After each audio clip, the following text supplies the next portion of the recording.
previous candidates have discussed, we need to get more involvement, more students on board. We're a legislative body. We have the power. We have money coming in. I mean, federally financed goodness. And if we can take that capital and utilize it, I mean, people are coming here to change their lives, right? And I'm sorry, I'm digressing very much. As treasurer, I picture getting in the proper positions to talk to people, discussing financial statements about why we made the switch to hire one. And with that number, I can attack it and address it with more sustainable community involvement, especially with our downtown center. I mean, I have ambitions for that place. People are talking about so much money, it got built, 250 dorms, misappropriation of funds while tuition's getting jacked. Well, let's use that. Those 250 dorms, we can outreach to rural Oregonians. Tell them accounting's growing 10 to 20% in the next 8 years. Will that job growth instilled by the federal government, the Sarbanes-Oxley Act, saying we need more accountants, Oregon can sit poised to seize those jobs, seize that industry. With our downtown campus, we can utilize that and galvanize folks. LCC can be a shining example of what accounting responsibility to the public can bring to the public.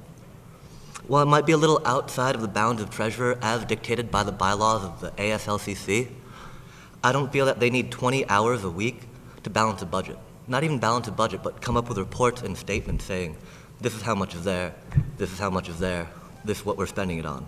20 hours, I mean. That just seems like time could be used more constructively. I'm all for this new finance committee coming around like that. That is genius. Actually holding people accountable, elected people accountable to the students who are paying the fees to make it all possible is there.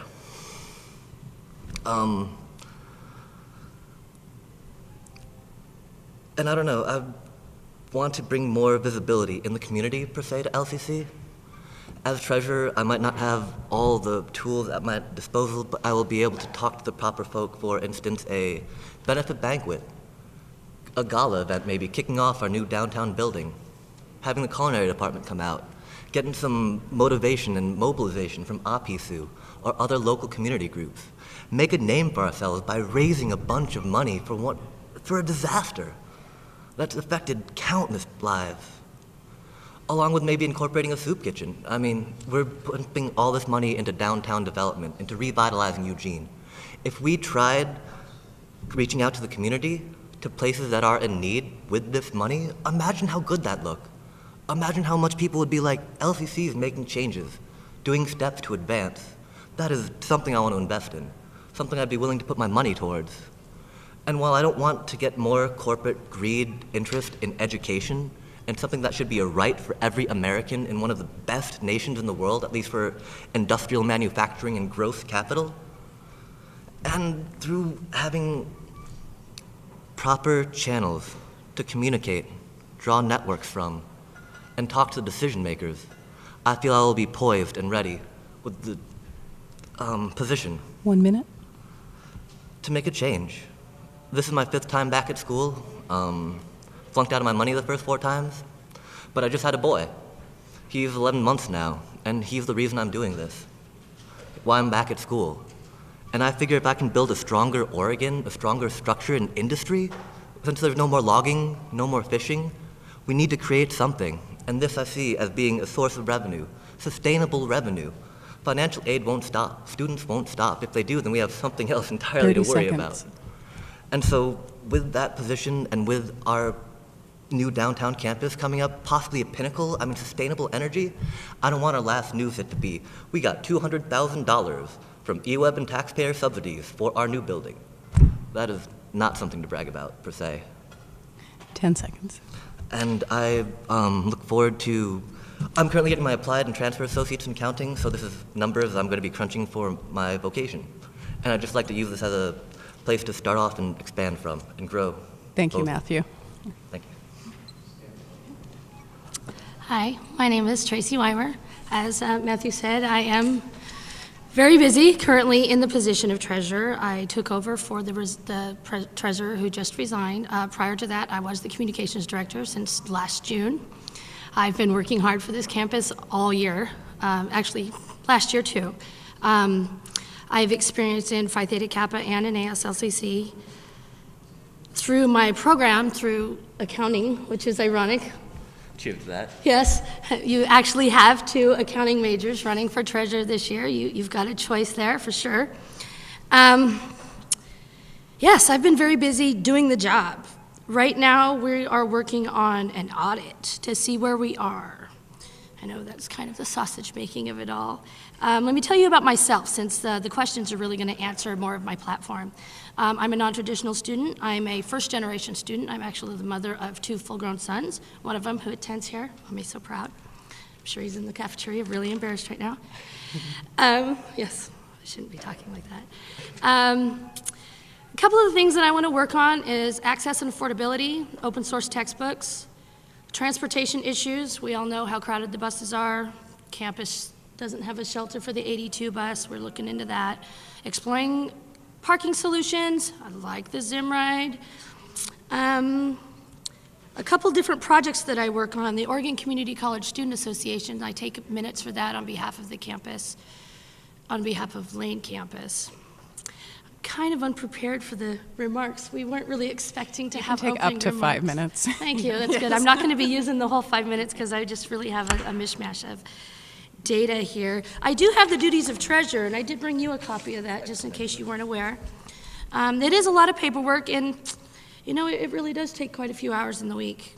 You have to go through kind of a sea of people and bureaucracy to get to the data that you need and that the student needs. What we don't have right now is records, we have records, we don't have reporting, we don't have transparency, we have accountability to a point, but if nobody is keeping track of those funds and reporting to you where that money is going, is that really accountability? I mean, unless you can say, okay, this is what you projected to spend and this is what you actually spent, you know, if there's no consequences to that and there's no follow-up, then there's no accountability.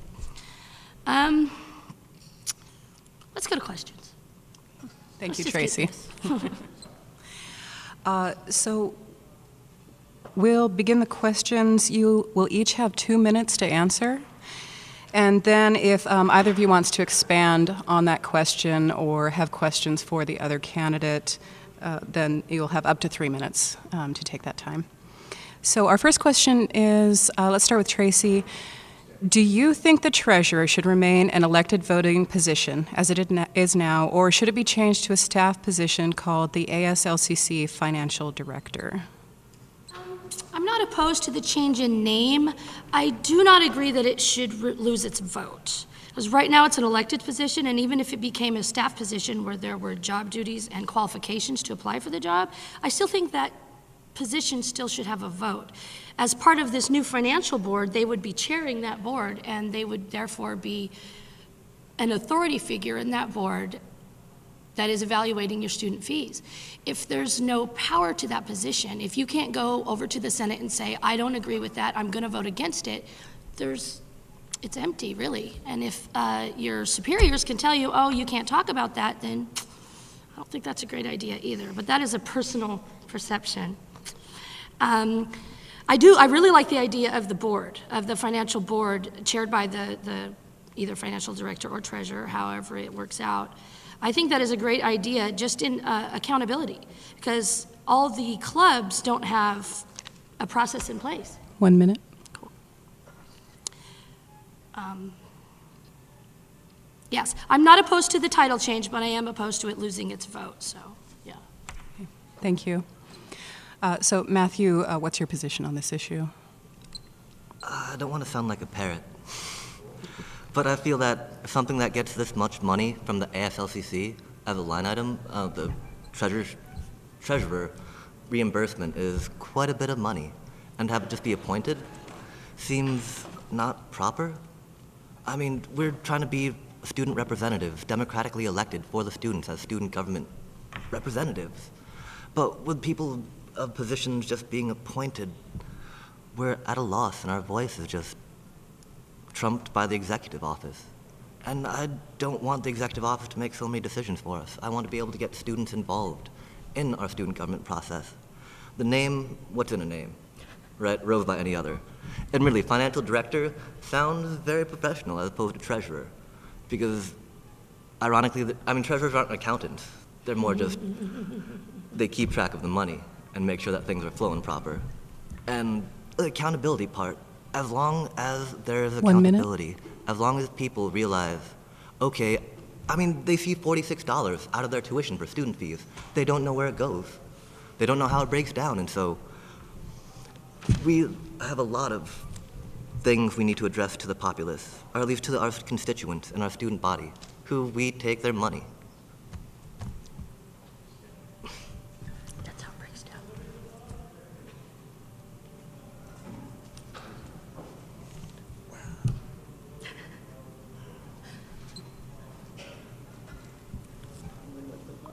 Did you have any more statements, Matthew? For the position of treasurer, Should we move on to the open debate? yes.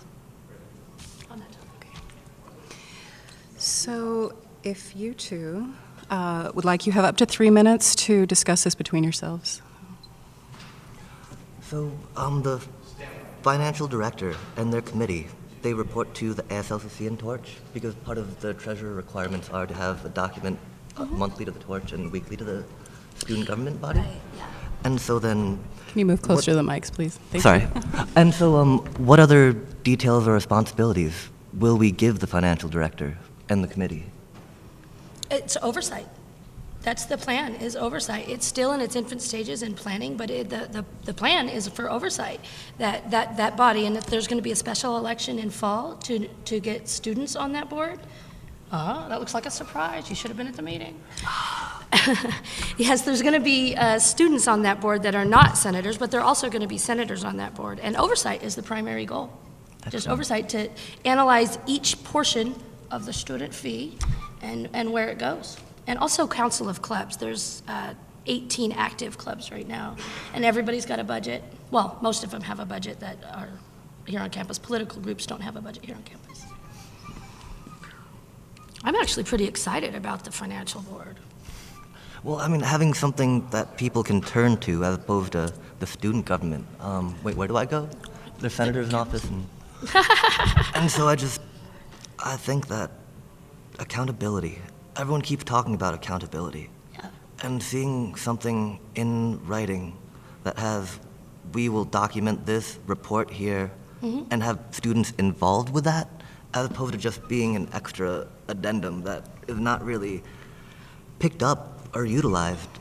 If students saw how much money that they're paying communally, we could do a lot of good with that. A lot of motivation and empowering of the community, of education.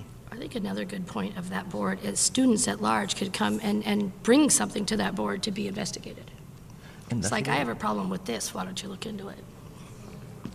And so how exactly 1 will that minute. tie into administration and our lane? This financial board wouldn't have any budgetary authority. They would only be able to make recommendations, because right now the only body that can make changes to the student fee is the Board of Education. The student government can make referendums, but the Board of Education is the only body that can actually change fees. So there's oversight and recommendation, their primary functions. 30 seconds.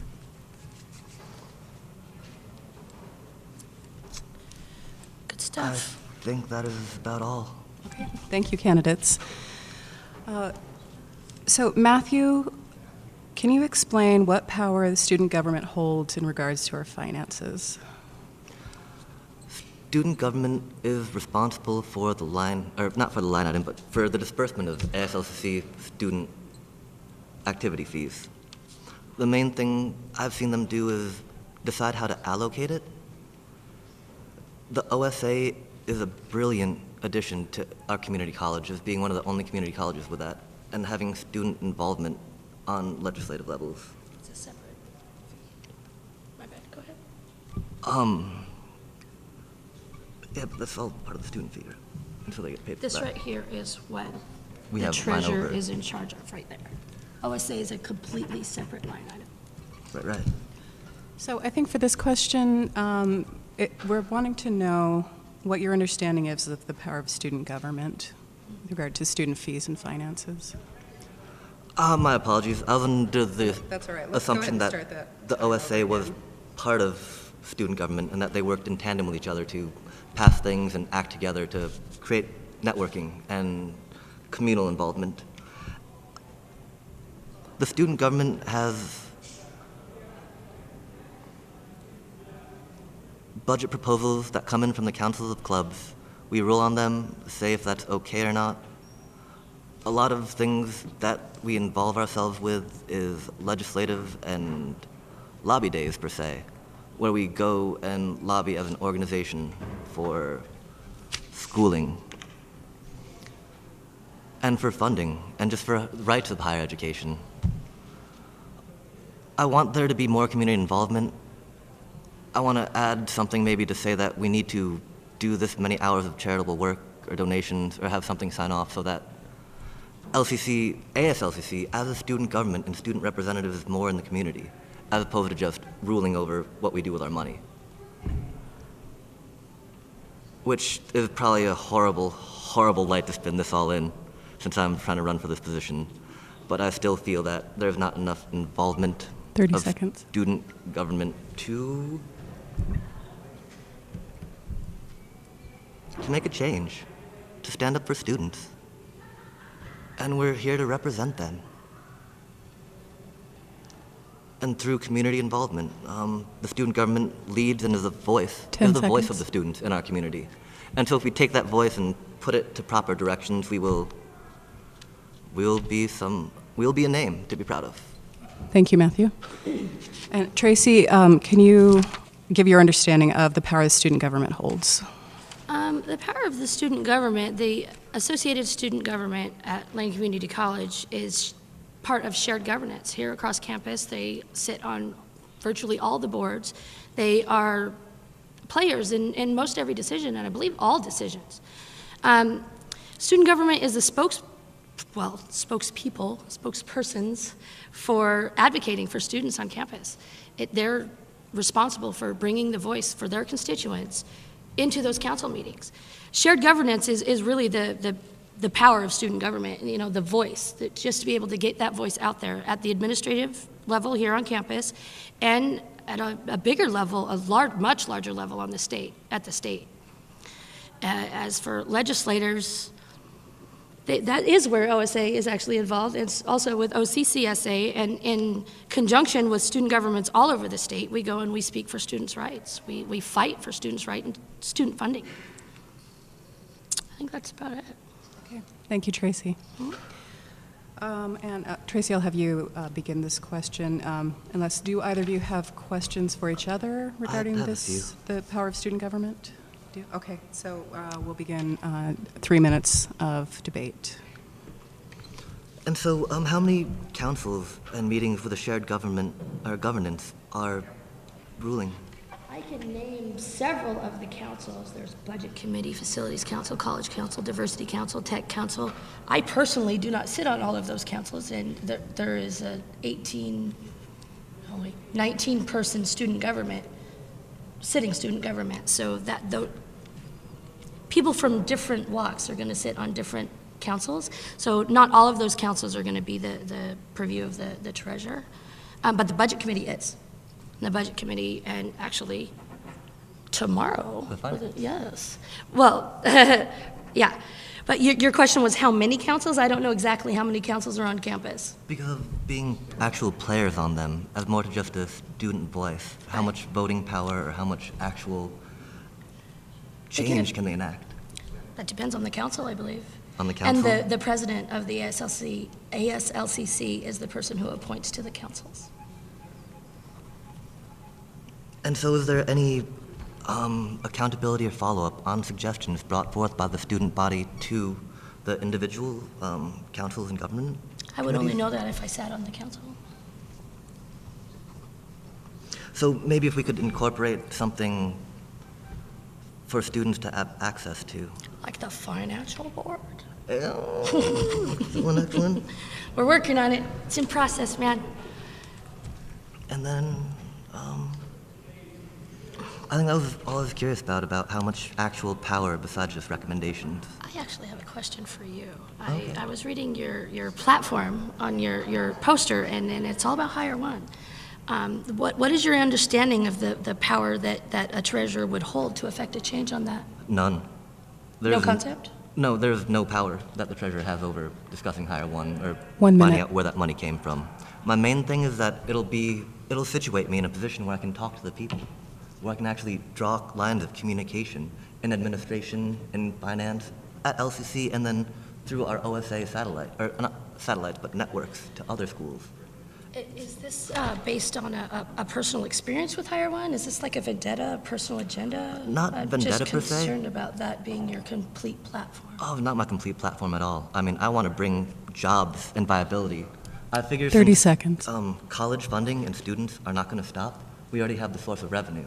We've got a new downtown campus going up that we can utilize, draw rural Oregonians and teach them skills that they can telecommute from their homes from. I mean, as a treasurer. As a treasurer? Yeah.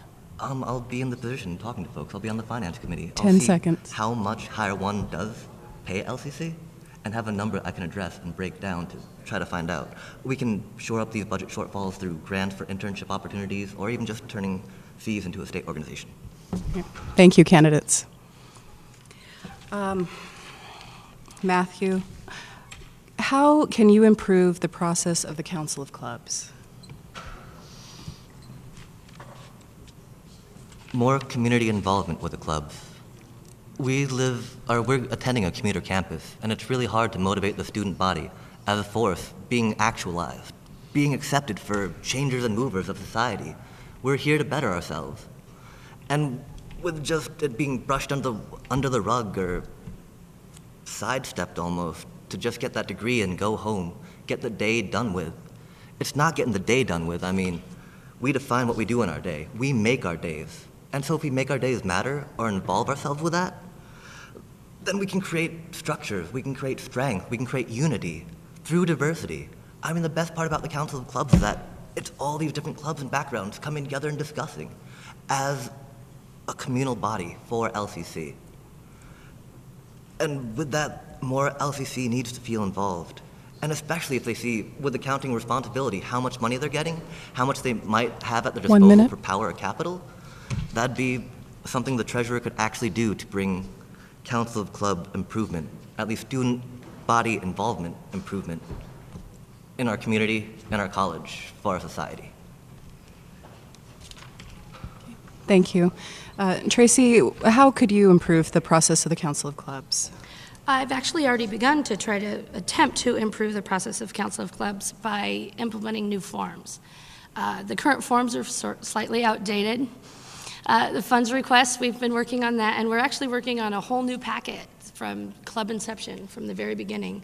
Also a club's manual and a resource guide, which is a very important aspect for clubs because they don't know who to talk to. Who do you go to? How do you schedule space? How do you schedule tables? How do you get the things that you need to put on the event that you're planning? Council of Clubs, it's representatives from all clubs on campus. Financial policy, just a basic withdrawal/deposit slip when they bring their funds up to Building 1. Where do you take it? Simple things like process, just little forms. I've done a lot in forms. Coming soon, spreadsheets to a computer near you. 1 minute.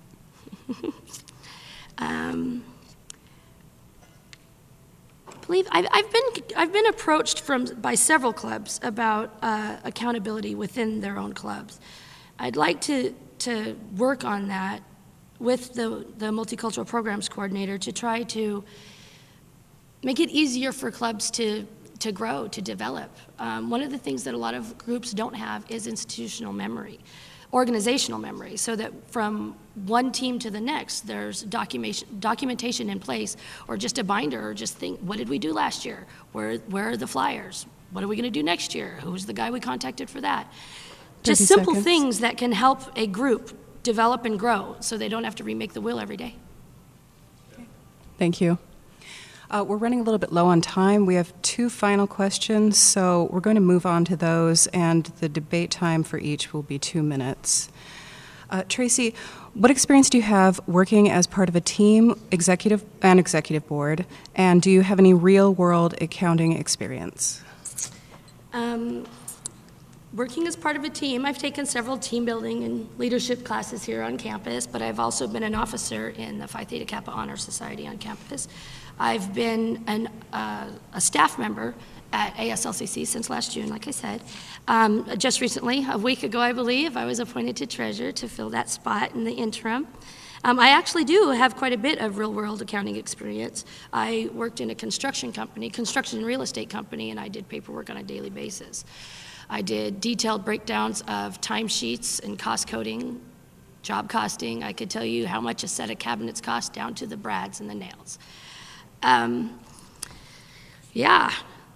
Details, and one of the main things that treasurer needs to work on is logistics for travel. There doesn't seem to be an identified person to work on that, and that's a major issue. We're also working on forms for that. But just to set up the logistics, because we have people that do the actual scheduling, but to find out where's the best place to stay, what's the closest place to stay, how to, just all the travel involved in the big conferences and events. Logistics. Logistics, yes, I live for logistics, and I make them look good on paper. Oh, no, you should see the reports I did for that depreciation memo. Thank you, Tracy. Thank you. Matthew, what experience do you have working as part of a team, executive board, and do you have any real-world accounting experience? As a team, I've been de facto assistant manager at many a food establishment and places around to work with, where I'm teaching folks how to adhere to corporate protocol while jumping through the hoops and making sure that everything's above board, and still getting their job done in a timely manner. And so coordinating that along my last actual coordination effort, I was doing a guerrilla marketing campaign for this new tax company in town, a franchise, Liberty Tax, where I had 2 to 3 other people in my car. I was driving around and addressing advertising in a demographic-based, dependent upon season, pulse of the populace. And that was a build-up from, I'd taken an 80-hour tax preparation course. I was looking for work. This person posted, pay you for tax course, and we'll give you a job. And I crammed this online in a month. 80 hours online of pre-recorded class in a month, with no questions, no one to really ask or moderate about. And I didn't pass. I passed the test by 3 questions, by 3 points. But admittedly, it was a 200-question, 5-hour-long tax code breakdown. And I managed that. I figured after that, handling, dealing, and crunching numbers for my vocation, I could easily manage that. And so that, as an executive board member, back when I was at school in 2005, I was board member of Augsburg, leading the hunger and homelessness campaign here on LCC. We sponsored some great events. Part of the hunger cleanup, we painted the St. Vincent de Paul Family Center inside the walls, because, you know, they're a nonprofit organization for the community, and we have to give back for that. Another thing I coordinated was a trick-or-treat campaign, trick-or-can campaign for that fall, where we went out college communities and said, hey, we're trying to raise food for Lane County. And that was very successful and brought our name out, and it was a fun event. Fun event. That's success. time. Thank you, Matthew. So, do you have any questions for each other regarding this issue? I actually do. The experience that you mentioned is marketing experience. Do you have accounting experience? When I crammed the tax classes, I was just using those as examples of part of a team, where I've had to motivate a team, move with a team, and balance all sides at once and try to see what was best for everyone involved. And so the real-life accounting is just cramming that tax course. If the Oregon Department of Revenue hadn't taken so long, they only have 1 secretary processing paperwork during tax season. And so my application paperwork was there for my license. I just didn't get it in time for tax season. So, Tracy, I'll give you 30 seconds to address this if you'd like, and then we're going to cut this short because we have one final important question. Oh, did we get a question? I'm kind of curious about the question, but I'm also curious if you didn't finish the course in time, so you've never done anything accounting in like the real world. Like, for instance, I did an accounting co-op in college finance, and I'm really familiar with like the processes here on campus. Are you familiar with those at all? 10 seconds. Not yet, but I figure that as treasurer with a year to learn, I'm more than happy to. I'm here to make things better. Thank you, candidates. Okay, final question. This is to be addressed to Matt, but I would like, I think that, how much time do we have? 5 minutes? Okay. So I think we're going to leave this question open. Matt, I'm going to give you 1 minute because this question is addressed specifically to you to answer, and then you'll have 2 minutes to discuss it. 1 minute, okay. Your plan, Matt, your platform sounds like you're proposing LCC privatize. Is that true? Why or why not? There's going to be nothing private about it. If nothing else, I mean, I use bank as just a name because people are like, bank. That's got authority, that's got business behind it. Credit union, I'd much prefer it to be a credit union. I mean, something entirely student-operated. I mean, I'm talking against Hire One. I don't want to incorporate and privatize any more than we have to. We're a community college for the community. Our students, if they're going to have to pay money, should be paying it to the college, should be paying it back to the community. Not only are tax dollars going into the opportunity grant that I've paid, but now they're being funneled out of state. Why must that happen? We don't need to corporate everything. I mean, 30 seconds. Partnered up with the U of O and did all their financing. Why didn't we have a credit union step up and try to shoe in here? Maybe Selco, give them a name to be involved with education, community, and betterment. Okay. You can discuss it between yourselves. When you say out of state, what do you mean? Well, currently, Hire One is based, they originally started commodities trading in the East Coast. 1 Now the minute. Hire Lane One- money is going out of state. Lane money? Didn't Are you we not say it was paying- lane money? Yeah, we're paying Hire One, a bunch Fees. of students. And so if we had a codification of how much students are paying in the year, we could break that down and approach them with, okay, what about a tuition increase of this much?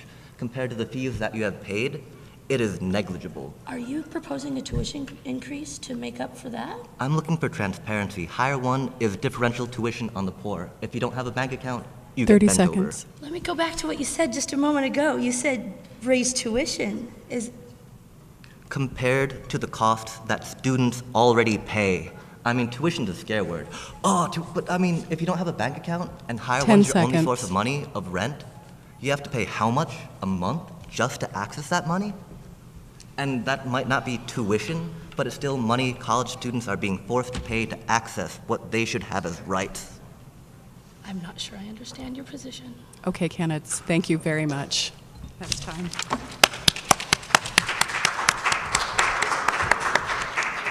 Did you need this? I do not. I have a copy.